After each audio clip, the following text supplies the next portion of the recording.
खुशामदीद नाज़रीन, मैं असदुल्ला खान हूँ। बहुत तफसीली और बड़ी जामे प्रेस कॉन्फ्रेंस की है इसहाक डार साहब ने और DGISPR जनरल अहमद शरीफ साहब ने, और बहुत सारे सबूत दिखाए गए हैं। कल भी कुछ दिखाए गए थे, आज भी मजीद सबूत दिखाए गए हैं कि किस तरह से पाकिस्तान में जो दहशतगर्दी है उसको इंडिया स्पॉन्सर कर रहा है। और जो इसहाक डार साहब ने प्रेस कॉन्फ्रेंस की उसमें भी उन्होंने तफसील से बताया कि पाकिस्तान हर सतह पर दहशतगर्दी की मजम्मत करता है। उन्होंने कहा कि पाकिस्तान इंडिया की जानिब से स्पॉन्सर्ड टेररिज्म जो है उसका खुद शिकार है और इसके माजी में भी कई मरतबा सबूत दिए जा चुके हैं, आज भी सबूत दिए जा रहे हैं। फिर उन्होंने कहा कि भारतीय इक़दामात जो है वो खित्ते को खतरात में डाल रहे हैं। और फिर पाकिस्तान जो है वो जिस तरह से ये पहलगाम वाक़या हुआ उसकी फौरी तौर पर पाकिस्तान ने मजम्मत भी की, ऑफ़र भी किया कि आप अगर चाहते हैं कि पाकिस्तान इन्वेस्टिगेशन का हिस्सा बने या उसमें आपको सपोर्ट दे तो उसके लिए हम तैयार हैं। लेकिन 10 मिनट के अंदर FIR का दर्ज होना और 24 घंटे के अंदर अंदर इंडस वाटर ट्रीटी को मुअत्तल कर देना, ये सारे इक़दाम के बताते हैं कि भारत ने पहले से मनसूबाबंदी कर रखी थी। और जो सबसे अहम बात थी इसहाक डार साहब की प्रेस कॉन्फ्रेंस की, उसमें उन्होंने कहा कि हम जंग में पहल नहीं करेंगे, लेकिन अगर भारत की तरफ से जारियत की गई तो इसका मुंह तोड़ जवाब दिया जाएगा और हम इसके लिए मुकम्मल तौर पर तैयार हैं। कल जो अता तारर साहब ने कहा था, उन्होंने भी ये कहा था कि 24 से 36 घंटे बड़े इंपॉर्टेंट है। पहले आप जरा इसहाक डार साहब को सुन लीजिए, आज प्रेस कॉन्फ्रेंस में उन्होंने क्या कहा है, किस तरह से उन्होंने वार्न किया है इंडिया को, सुनिए। Pakistan condemns terrorism in all its forms and manifestations. No cause or objective can possibly justify taking lives of innocent people. This is the national policy and this is the Islamic policy. Killing of a human being tantamount, as per Quran, killing of the entire humanity. And saving a life tantamount to saving the entire humanity. So we believe in that. I've been making it very clear on behalf of our government, on behalf of the nation, Pakistan will not be the first one to resort to any escalative move. However, in case of any escalative move by the Indian side, we will respond very strongly. Brigadier Tipu Sultan sahab हमारे साथ मौजूद हैं, दिफाई तजज़ियाकार हैं। बहुत शुक्रिया sir, आपको खुशामदीद कहते हैं। जमाल अजीज़ साहब हमारे साथ मौजूद हैं, माहिर हैं बैनुल अक़वामी अमूर के। जमाल साहब आपको भी खुशामदीद। कुछ ही देर में मज़ीद हमारे मेहमान भी हमें ज्वाइन कर लेंगे। मैं ब्रिगेडियर साहब, सबसे पहले तो ये है कि भारत के ऊपर एक इंटरनल प्रेशर ये है कि वो कोई जारियत करे, कोई स्ट्राइक करे, पाकिस्तान के साथ जंग में जाए, लेकिन एक दबाव उसके ऊपर ये भी है कि उसे इस कदम से बाज रहना चाहिए, क्योंकि पुलवामा के बाद फिर जो बालाकोट में किया था और उसके नतीजे में जो कुछ हुआ था भारत के साथ, वो आज तक उसको हजीमत का सामना उस पर करना पड़ रहा है। आपके ख्याल में कोई इंडिया की तरफ से जंग के छेड़े जाने के खदशात मौजूद हैं? देखिए, सबसे पहली बात तो ये है कि हिंदुस्तान ने जो अपने आप को एक अजाब में मुब्तला कर लिया है, सेल्फ क्रिएटेड, ये पहली दफ़ा की बात नहीं है।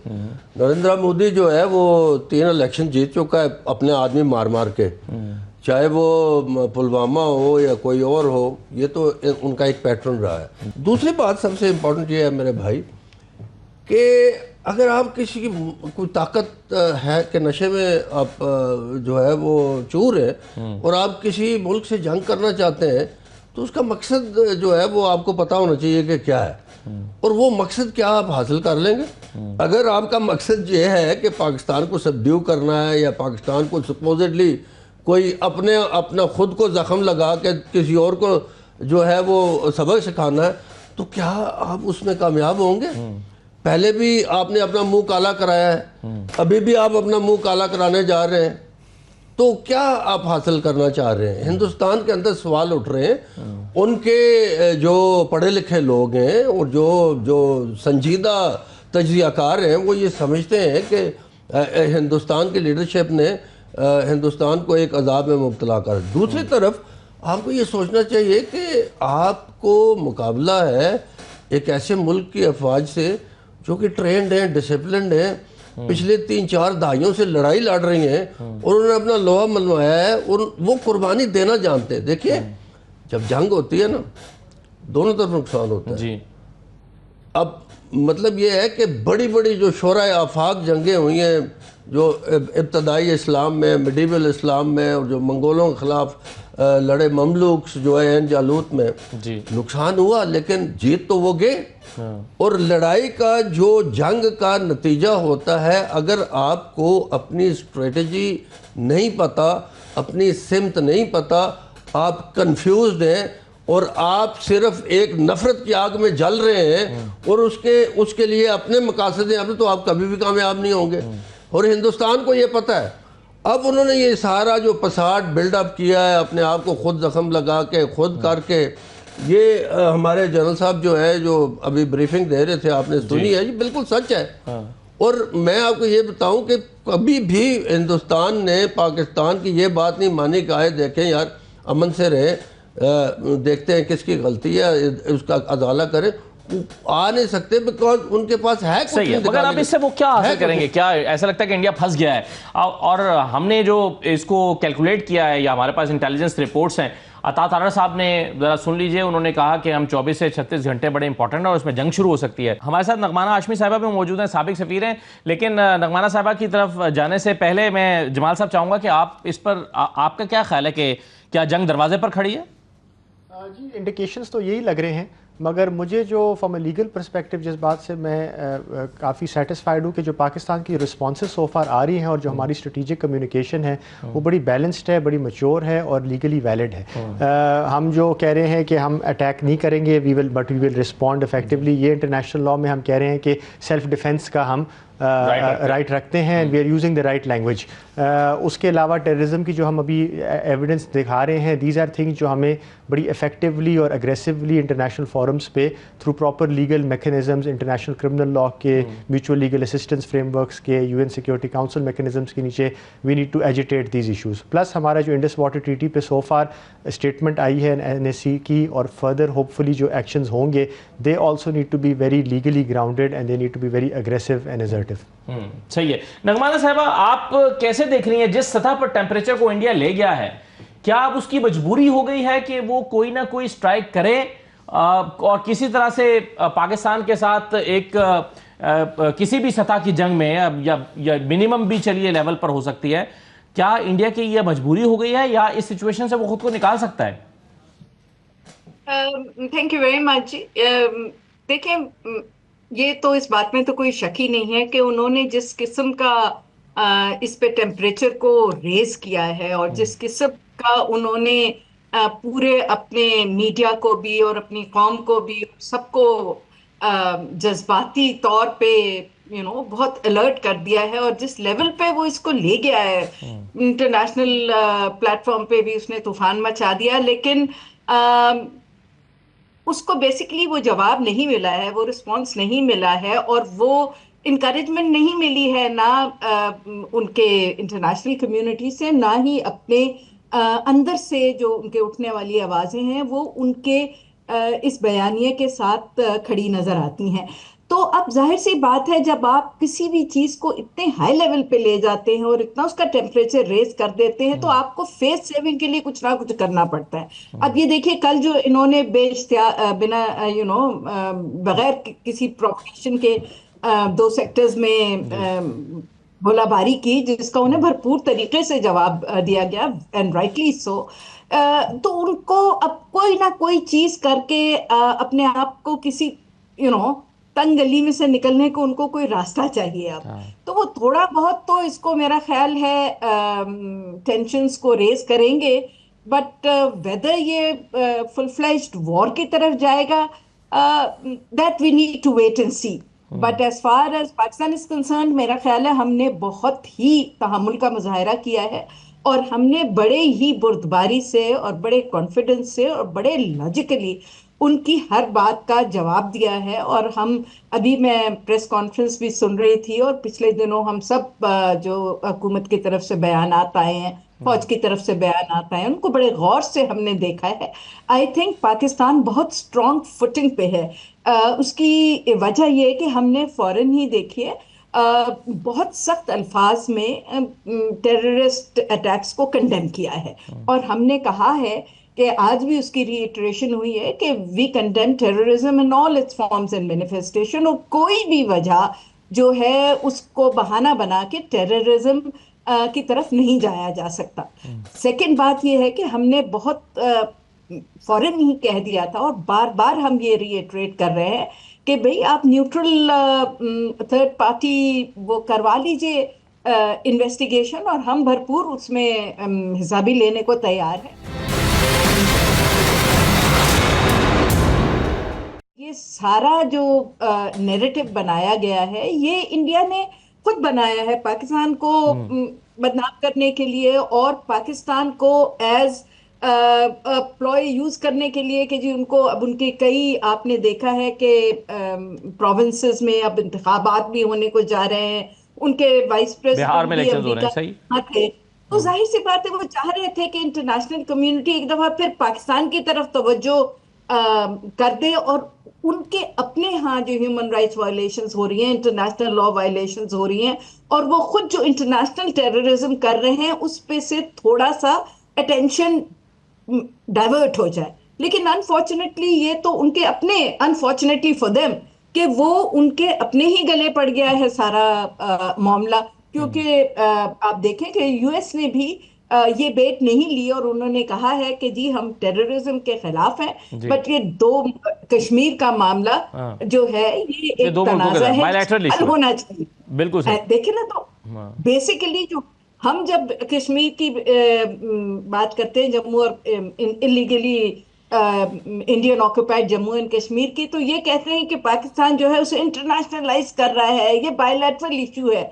लेकिन इस वक्त आप देखें कि अमेरिका के और ट्रंप के और बाकी लोगों के जो बयानात हैं, उन्होंने ने खुद इसको एक्सेप्ट कर लिया है कि ये एक इंटरनेशनल तनाज़ा है जिसको हल होने की जरूरत है और इसके हल हुए बगैर पाकिस्तान ये इस खित्ते में अमन आना नामुमकिन है। बिल्कुल ठीक है, बिल्कुल सही है नरवाना साहब, बिल्कुल सही है। DGISPR जनरल अहमद शरीफ साहब और वज़ीर ख़ारिजा इसहाक डार साहब की प्रेस कॉन्फ्रेंस में बताया गया कि 1:50 से लेकर 2:20 के दरमियान ये पहलगाम का वाक़या पेश आता है और 2:30 पर यानी इस वाक़े के पेश आने के 10 मिनट के अंदर अंदर FIR दर्ज हो जाती है, जिसमें बताया जाता है कि इसके ताने बाने बॉर्डर अक्रॉस द बॉर्डर मिलते हैं।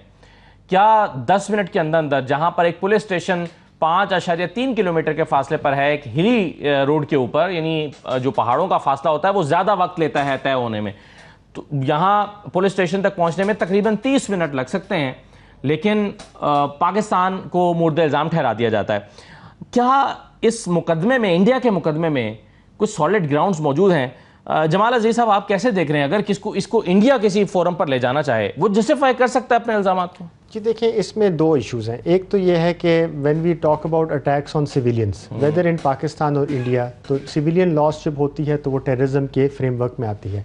उसमें जो इशू पाकिस्तान के पर्सपेक्टिव से अभी इंक्रीजिंगली आ रहा ये है कि how should we protect our self from Indian false flag allegations, false flag attacks अगर होते हैं। सेकेंडली, हमने जिस तरह प्रेस कॉन्फ्रेंस में मेंशन हुआ कि हाउ इंडिया को हम किस तरह अकाउंटेबल करें जब हमारे मुल्क में इंडियन स्पॉन्सर टेररिज्म होता है।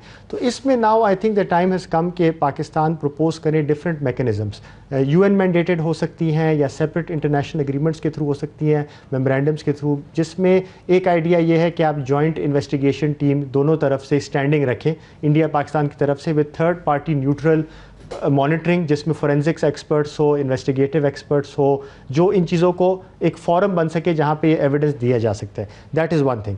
मगर द प्रॉब्लम ये है कि देन ये जो इंडिया अभी एक्शन करता है पोस्ट पहलगाम इंसिडेंट, अभी हम देख रहे हैं कि क्रैकडाउन हो रहे हैं, रिप्रेशंस हो रही हैं, फिर कर्फ्यूज़ लग जाएंगे, डिसेंट हो तो डिसेंट पे क्रैकडाउन होगा। ये जब इंडिया क्रैकडाउन करता है तो ये एक फर्दर साइकिल को फ्यूल करेगा of indigenous Kashmiri resistance to occupation. Now if that indigenous resistance against occupation में रिजल्ट होता है कि Kashmiri fighters Indian armed forces को टारगेट करें और एक इंडियन आर्म्ड फोर्सेस पे अटैक हो जाए, फिर वो टेररिज्म नहीं है। So this then falls under the right of resistance under international law. तो इस चीज़ को हमने ये बड़ा क्लियर करना है कि इंडिया के ऊपर ये ऑक्यूपाइड टेरिटरी, जब हम कहते हैं ऑक्यूपाइड कश्मीर में ह्यूमैनिटेरियन लॉ अप्लाई करता है। राइट ऑफ रेजिस्टेंस आजकल पैलेस्टीनियन के कॉन्फ्लिक्ट में we are seeing the right of resistance being developed. Russia इसको सपोर्ट कर रहा है, चाइना इसको सपोर्ट कर रहा है, और पाकिस्तान को सपोर्ट फॉर सेल्फ डिटर्मिनेशन की जगह it becomes support for terrorism. तो ये 20 सालों से चल रहा है, उनका नैरेटिव अभी विदर आउट कर रहा है। ये वो टाइम है कि पाकिस्तान इस नैरेटिव को push back they. Both attack on civilian अगर पाकिस्तान साइड पे हो, होल्डिंग देम अकाउंटेबल, उसमें म्यूचुअल लीगल असिस्टेंस के फ्रेमवर्क्स हैं, FATF के फ्रेमवर्क्स हैं, और हम फैक्टिव एक्शन प्लान के बाद पाकिस्तान के फ्रेमवर्क्स बहुत रोबस्ट हो गए हैं। हम म्यूचुअल लीगल असिस्टेंस में बड़े अच्छे हो गए हैं, हमारा फाइनेंशियल मॉनिटरिंग यूनिट बहुत अच्छा हो गया है। ये वो मैकेनिज्म है जो अभी हमने यूज़ करने हैं। They have to go beyond press conferences. इसका एक अपना क्रिमिनल प्रोसीजर है जिसको हमने फॉलो करना है। बिल्कुल सही है। एक चीज़ जो भी, जैसे मैंने ब्रिगेड साहब आपको सुनवाया भी, अता साहब कह रहे हैं 24 से 36 घंटे के अंदर इंडिया अटैक कर सकता है। आपके ख्याल में पाकिस्तानी फोर्सेस किस किस्म का हमला एक्सपेक्ट कर रही होंगी, या इंडिया को कल प्राइम मिनिस्टर ने टास्क दिया अपनी फोर्सेस को कि आप प्लान करें कि क्या करना है, किस किस्म की चीज़ वहाँ से हो सकती है इनिशिएट करने के लिए? देखिए जी, बात यह है कि हिंदुस्तान ने बालाकोट पे हमला करके देखा, और उसके बाद उसने सो कॉल्ड, उन्होंने जो कहते हैं जी सर्जिकल स्ट्राइक के synonymous to the air attack, not ground operations.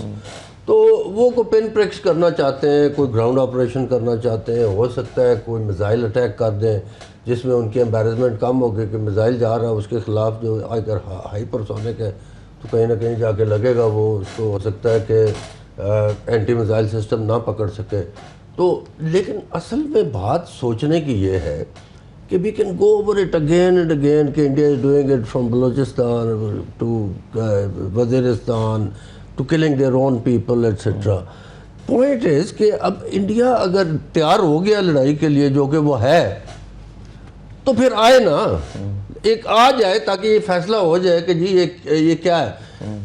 उसको ये सोचना चाहिए हिंदुस्तान को कि जो वो प्लान करने जा रहा है पाकिस्तान को सबड्यू करने के लिए, या सो कॉल्ड अपने आप को ज़ख्म लगा के हमें पनिश करने के लिए, तो उसमें वो कामयाब हो जाएगा। दूसरा जो आपने सवाल पूछा है, वो उनकी 3 ही चीज़ें जो वो कर सकता है, नेवी से कुछ कर सकता है, या एयरफोर्स से कुछ कर सकता है, ग्राउंड के इंकर्जन कर सकता है, या मिसाइल अटैक कर सकता है।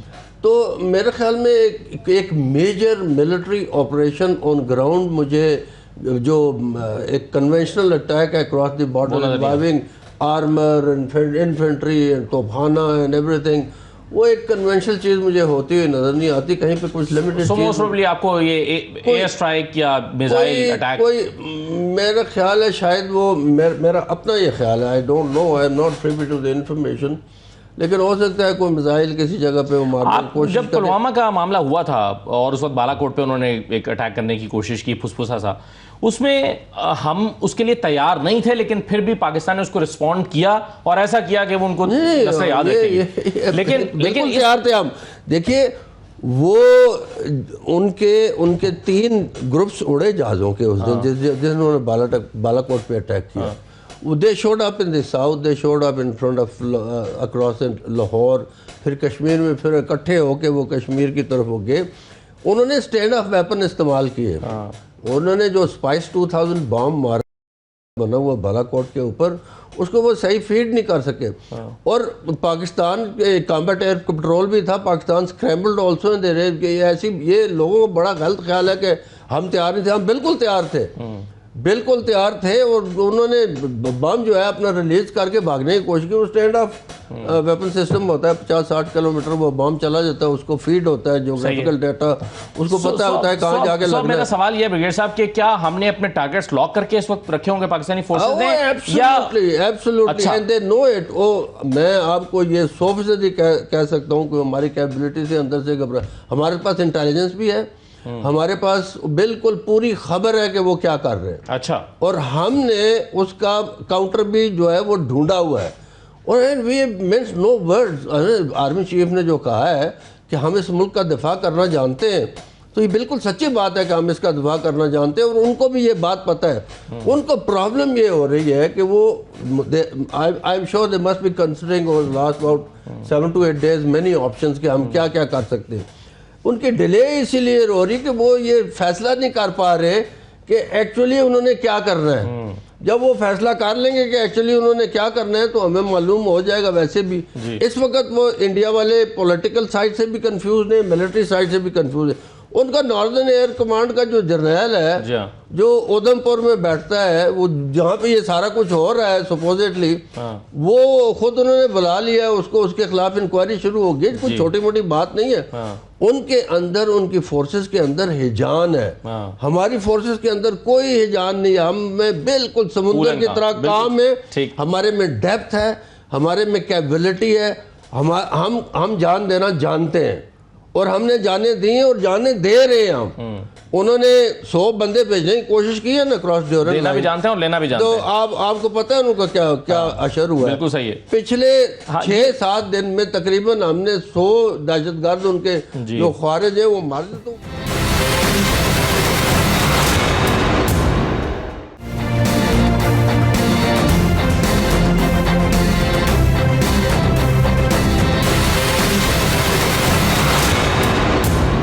नगमाना हाशमी साहबा, या अभी आपने जिक्र किया था अमेरिका का कि वो इंटरेस्टेड नहीं लगता कि इंडियन जो नैरेटिव है उसको सपोर्ट करता हुआ नजर आया। वो कह रहा है एक बायलैटरल इशू है कश्मीर का, आपको बैठ के रिजॉल्व करना चाहिए। हाँ, हमारी मदद चाहिए तो हम कर सकते हैं कि दोनों को बिठाकर किसी नतीजे पर पहुंचाने में। लेकिन ये एक्सपेक्ट करना इंडिया के जी आउटराइटली जो है वो सपोर्ट करेगा जाके अमेरिका इंडिया को पाकिस्तान के अगेंस्ट, तो ऐसी सूरत हाल दिखाई नहीं दे रही। दूसरा चाइना फैक्टर है, उसमें इंडिया को लगता है कि चाइना क्लियरली पाकिस्तान की साइड लेगा और वो जो सपोर्ट दे सकता होगा देगा।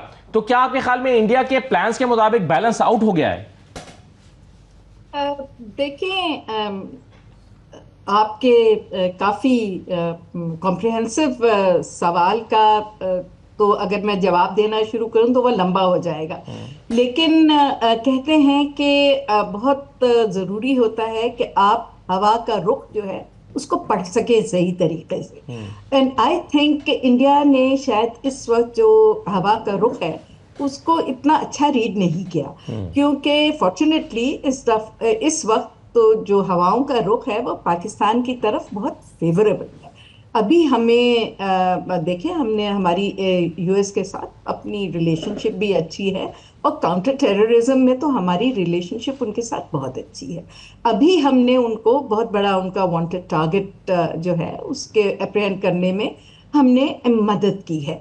दूसरा, आई थिंक वो वक्त अब इंटरनेशनली गुजर गया है। अगर आप जियो पॉलिटिक्स को देखें कि बिल्कुल अनकंडीशनल सपोर्ट जो है वो वेस्ट हर चीज़ में आंखें बंद करके और सिर्फ इंडिया को सपोर्ट करता था। उन चीज़ों में बड़ी सटल चेंज आई है, ख़ास तौर पे जब इंडिया खुद इम्प्लिकेट हुआ है एक्स्ट्रा टेरेस्ट्रियल किलिंग्स में, कनाडा में, और ये इन्होंने अमेरिका में भी इनका स्टेट स्पॉन्सर्ड टेररिज्म जो है फॉइल किया, फिर ऑस्ट्रेलिया में फॉइल किया। तो इंडिया का जो वो एक नैरेटिव था कि जी हम जो हैं वो विक्टिम है टेररिज्म के और पाकिस्तान जो है वो एक स्टेट स्पॉन्सर ऑफ टेररिज्म है, तो वो नैरेटिव में से तो उस वक्त ही फूंक निकल गई थी। और आई थिंक ये इनकी लास्ट बिट एक एफर्ट थी कि हम किसी तरह वाइस प्रेसिडेंट के विजिट को, इंडिया के विजिट को बहाना बना के और उसको हम कुछ चीज़ स्टेज करके और पूरी इंटरनेशनल कम्युनिटी की तवज्जो जो है वो पाकिस्तान की तरफ डाइवर्ट कर दें और लोग पाकिस्तान को बुरा भला कहना शुरू हो जाएं और उनके अपने मसाइल से जो है वो तवज्जो हट सके। लेकिन अब डिफरेंट हो गया है। देखिए, पाकिस्तान का इंटरनेशनल स्टेचर बढ़ता चला जा रहा है। अब हम नॉन परमानेंट मेंबर भी हैं सिक्योरिटी काउंसिल के। हमारा इकोनॉमिक स्टेबिलिटी भी आ गई है, हमारी आर्म फोर्सेस बहुत स्ट्रांग हैं और हमारे जो आवाम का जज्बा है और जो हुब्बुल वतनी या नेशनलिज्म आई थिंक हम लोगों के यहाँ है, वो बड़ा मुश्किल है कहीं और वो उसका होना। तो पूरी कौम जो है इस वक्त अपनी फौज के साथ खड़ी हुई है और हमारी फौज ने बड़ी क्लियरली कहा है और बिल्कुल सही कहा है कि हमारे पास बिल्कुल वो कैपेबिलिटीज हैं जो हम इनके हर किसी भी मिस एडवेंचर का बहुत ही ऐसे तरीके से जवाब दे सकते हैं, बल्कि ज्यादा उनसे ज्यादा भरपूर तरीके से जवाब दे सकते हैं। जहां तक चीन का मसला है तो प्लीज ये बात हमें याद रखनी चाहिए कि चीन सिर्फ पाकिस्तान का तो स्ट्रेटेजिक पार्टनर है ही, वो पाकिस्तान को सपोर्ट करेगा, लेकिन हम ये भूल जाते हैं कि इंडियन ऑक्यूपाइड इंडियन जम्मू और कश्मीर में चाइनीज का भी स्टेक है, वो भी एक पार्टी है इस डिस्प्यूट में, बिल्कुल। वो उनको भी अफेक्ट करता है। और आपने इसीलिए देखा था कि जब डोलकम में इनका स्टैंड ऑफ हुआ तो चीन ने बहुत भरपूर तरीके से उसका दिफा किया, और जब इन्होंने यकतरफा तौर पे उसका स्पेशल स्टेटस खत्म किया जुलाई 2019 में, तो ये चीन था जो खड़ा हुआ था यूनाइटेड यूएन सिक्योरिटी काउंसिल में, और उसने लीड किया था चार्ज अगेंस्ट द इंडियंस कि भाई ये गलत है, you know we are party to the conflict, this is an international conflict and it needs to be resolved in accordance with international law. तो देखिए ये चीजें उनको पता है, तो आई थिंक उनसे ये एक मतलब एक और इस वक्त तो खैर वो उसमें खुद मुश्किल में आ गए हैं। पुराना फॉर्मूला मेरा ख्याल है चल नहीं रहा उनका, क्योंकि वो पहले तो ये इस फॉर्मूले पर इलेक्शन जीतते रहे हैं, लेकिन इस दफा वो मेरा लोग समझ गए हैं कि वो क्या कर रहे हैं और वो फंस गए हैं अब, यू नो। इसीलिए देखिए वो बिल्कुल तैयार नहीं है, उन्होंने एक दफा भी नहीं कहा कि हाँ हम न्यूट्रल इन्वेस्टिगेशन करवाते हैं, हम प्रूव कर सकते हैं कि पाकिस्तान इसमें इन्वॉल्व है। हम तो हम हर फोरम पे, हमारे फॉरेन ऑफिस बहुत ज्यादा एक्टिव है, प्राइम मिनिस्टर बहुत एक्टिव है, आई एम श्योर कि हमारे बाकी जो इंस्टीट्यूशन। जी हाँ, और देखिए आज देखिए ना, कल एक प्रेस कॉन्फ्रेंस हो गई, उसमें कुछ सबूत मुहैया किए गए हैं इंडियन फोर्सेस के, लोगों को बावर कराने में कि जी हम बिल्कुल तैयार हैं। जी नगमाना साहब, और कल जो हमने ISPR की तरफ से जो प्रूफ्स दिए गए थे, जिसमें बताया गया कि सर्विंग ऑफिसर इंडिया के जो हैं वो इन्वॉल्व हैं, और आज कुछ और प्रूफ्स दिए गए हैं, तो अगर इंडिया के पास होते तो जवाब में वो भी एक इस तरह की एक प्रेस कॉन्फ्रेंस करते और वो बताते कि भाई ये हमारे पास फिर पाकिस्तान के ये सबूत मौजूद हैं, लेकिन शायद वो उनके पास है नहीं ऐसा कुछ, बल्कि उनके फौजी प्रेस कॉन्फ्रेंस में उठ के भाग जाते हैं, सवाल ही नहीं लेते। एक छोटा सा मैं ब्रेक ले लेता हूं, ब्रेक के बाद वापस आके जरा इसके 2-3 पहलुओं पर और बात करते हैं।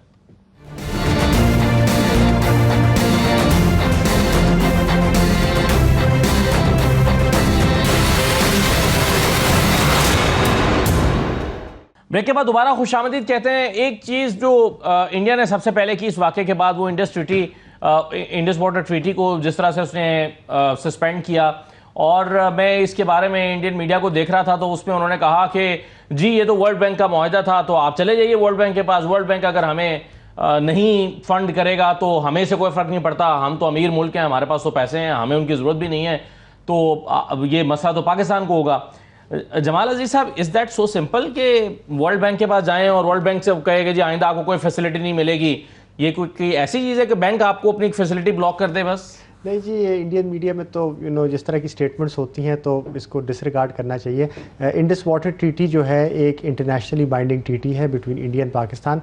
इन fact it is regarded as a model treaty because उसकी इतनी उसकी स्ट्रेंथ है, उसकी इंटरनेशनल एक्सेप्टेंस है कि मतलब it is beyond any question. India जो है बड़े अरसे से इस चीज़ में फंसा हुआ था because Indus water treaty unilateral suspension या टर्मिनेशन अलाउ नहीं करती। आपने अगर इसको मॉडिफाई करना है या ख़त्म करना है तो टू अनदर म्यूचुअल ट्रीटी करना होगा। सो ये शुरू में इंडिया ने 2016 में भी ये कोशिश की थी, मोदी जब नया आया था into power, he had tried to do this. उस ज़माने में मेरी असेसमेंट ये है कि इंटरनेशनल लॉ और इंटरनेशनल जो सिस्टम्स थे वो आज की तरह फ्लक्स में नहीं थे जितना आजकल है। आजकल एक ग्लोबल अकाउंटेबिलिटी पैरालिसिस है, कॉन्फ्लिक्ट है पूरी दुनिया में, स्ट्रॉन्गमैनशिप चल रही है हर जगह पे, तो उसकी वजह से इंडिया इस चीज़ को फर्दर एडवांटेज लेना चाह रहा है अपने इकोनॉमिक माइट का, अपनी मिसकैलकुलेटेड जजमेंट का। इस चीज़ को पाकिस्तान ने बड़ा स्ट्रांगली लेना है। इट इज़ नॉट समथिंग, और ये एक लॉन्ग टर्म बैटल है।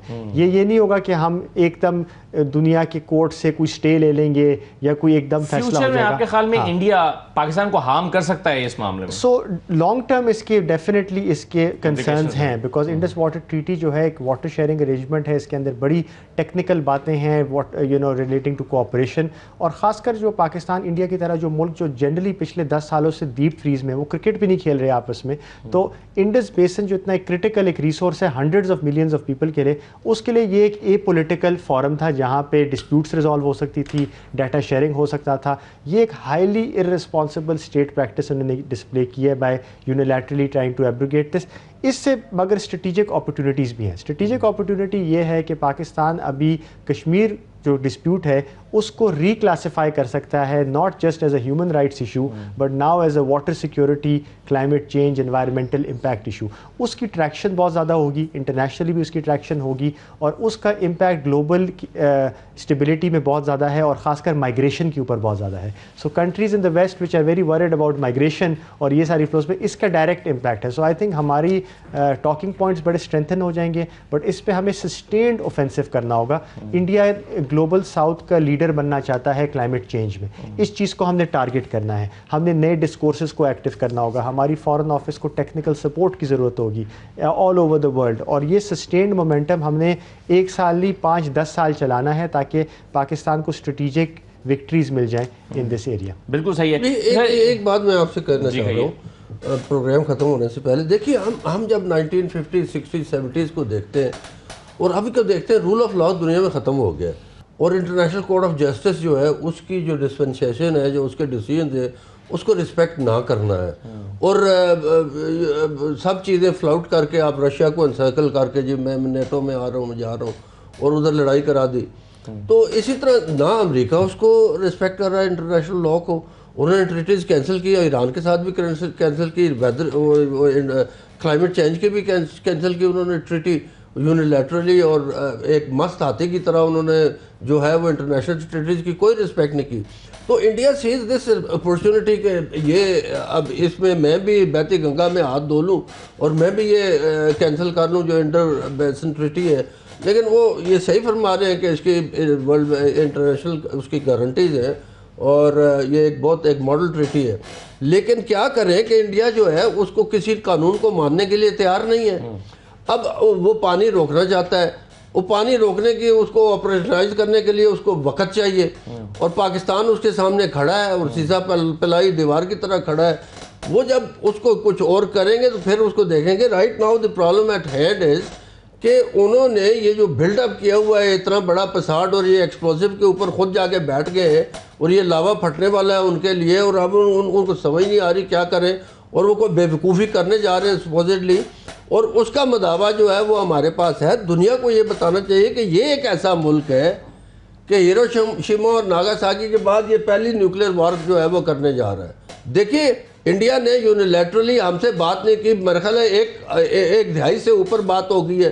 अंदर खाने जो है वो हमारी मिन्नतें करता है या लोगों को कहता है वेस्ट में जाके कि जी हमें अफगानिस्तान के साथ ट्रांजिट ट्रेड करने दो, हमें ये करने दो, वो करने दो।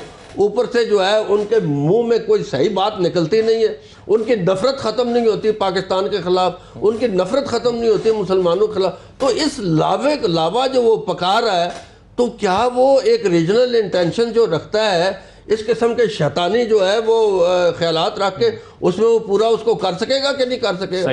मैं इसीलिए कहता हूँ ना जो सब उन्होंने निकालना है वो निकालें ताकि हम देखें। पहले भी जो उन्होंने किया था अब भी आए, हम इंतज़ार कर रहे हैं उनका, क्यों नहीं आ रहे भाई? बिल्कुल सही है।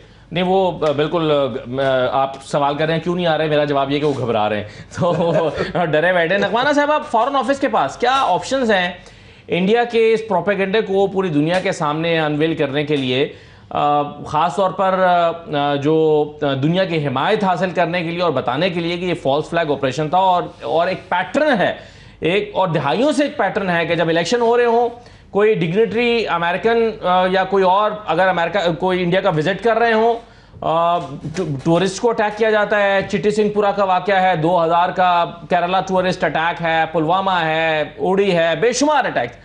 तो आपके ख्याल में फॉरेन ऑफिस की स्ट्रेटेजी अभी तक ठीक चल रही है या ज्यादा एग्रेसिव स्ट्रेटेजी होनी चाहिए? आपके फॉरेन मिनिस्टर को अब बाहर होना चाहिए था इस वक्त दूसरे मुल्कों के दौरे पर, क्या ख्याल है आपका? देखिए आपने काफ़ी सारे इंसिडेंट्स का जिक्र किया और बहुत सारे और ऐसे इश्यूज हैं जिसके ऊपर बहुत, मैं खुद 38 इयर्स फॉरेन सर्विस में रही हूँ कि वेयर इंडिया इज़ कंसर्न तो हमारा टॉप एजेंडा ही ये होता है कि जब कभी इस तरह की कोई चीज़ हो तो हम उस पर भरपूर तवज्जो दिलाते हैं इंटरनेशनल कम्युनिटी की, चाहे वो मल्टीलैटरल इदारे हों, ऑर्गेनाइजेशंस हों या बायलैटरल लेवल पे। हर लेवल पे, हर फोरम पे हम ना सिर्फ आवाज़ उठाते हैं, प्रोटेस्ट करते हैं, बल्कि उनको बड़े in coordination with the other departments and agencies भरपूर किस्म के डिटेल डोसियर्स और एविडेंस भी उनके साथ शेयर करते हैं। बट देखिए इसमें और हमारे ज़रूरत पड़े तो फॉरेन मिनिस्टर भी, हमारे फॉरेन अफेयर्स के एडवाइज़र भी, खुद प्राइम मिनिस्टर्स और प्रेसिडेंट्स भी, depending on the nature of the issue, वो दौरे भी करते हैं। और आपने अभी खुद सुना है फॉरेन मिनिस्टर ने, उनकी भरपूर एंगेजमेंट जारी है तमाम अपने काउंटर पार्ट से दुनिया में, इस इशू को उन तक उसकी हकीकत को पहुंचाने के लिए। और ये डिप्लोमेटिक एफर्ट्स ही हैं कि आप देखें कि किसी का भी अभी तक ये बयान नहीं आया कि पाकिस्तान जो है इसमें इन्वॉल्व है, बिकॉज हम अपना नैरेटिव भी, काउंटर नैरेटिव जो है उसे बता रहे हैं और हकायक के साथ और बड़े पुरजोर अंदाज से हम जाहिर है दुनिया भर की एजेंसीज भी तो बैठी हुई है ना, उन्हें भी तो नजर आ रहा है कुछ, वो भी तो वर्किंग कर रही होंगी कि पाकिस्तान इन्वॉल्व है या नहीं है। पहली दफा हुआ है जी कि रिसेंट टाइम में तो कभी भी नहीं हुआ था कि न्यूयॉर्क टाइम्स लिखना शुरू कर दे के डाउट करिए हिंदुस्तान के ऊपर। तो उनका मीडिया इतना प्रेजुडिस था इंटरनेशनल इंडिया के हक में, अब नहीं है। जी हाँ जी, क्लोजिंग रिमार्क्स नगमाना साहब। जी, तो वो मैं यही कह रही थी कि देखें, बाकी पहले आप कई दफ़ा जो इंसिडेंट्स हुए हैं फौरन सारी दुनिया पाकिस्तान के पीछे पड़ जाती थी और एकदम से इंडिया का नैरेटिव सेल हो जाता था। इस दफ़ा नहीं हो पा रहा, बहुत बिल्कुल सही। और मेरा ख्याल है यही सारी चीजें जिसकी वजह से ज्यादा परेशानी, ठीक नहीं पड़ा। बिल्कुल इंडिया के लिए ज्यादा परेशानी की बात तो यही हुई है, उसकी एक्सपेक्टेशंस, कैलकुलेशन सब गलत साबित हो गई हैं। बहुत शुक्रिया नगमाना हाशमी साहबा, जमाल अजीज साहब, ब्रिगेडियर टीपू सुल्तान साहब, बहुत शुक्रिया प्रोग्राम में शिरकत करने के लिए। इजाजत दीजिए, अल्लाह हाफिज।